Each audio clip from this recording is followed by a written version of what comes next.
గణానాం గణపతికిం హవామహే కవిం కవీనాముపమస్రవస్తమం జ్యేష్ఠరాజం బ్రహ్మణాం బ్రహ్మణస్పత ఆనశృణ్వన్నోతిభిస్సీద సాదనం.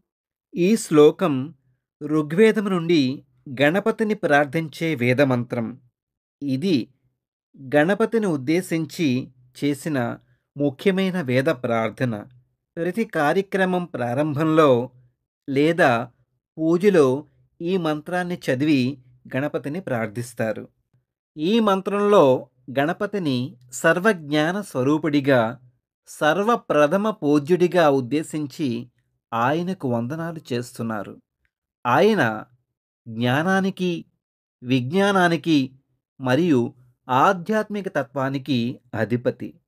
ఆయన మా ప్రార్థనలను అంగీకరించి మాకు జీవితంలో విజయము, సంక్షేమము మరియు శ్రేయస్సును కలిగించాలని మనం ప్రార్థిస్తున్నాం. ఈ మంత్రాన్ని జపించటం ద్వారా ఆధ్యాత్మిక శక్తి, జ్ఞానము మరియు మానసిక ప్రశాంతత లభిస్తాయి.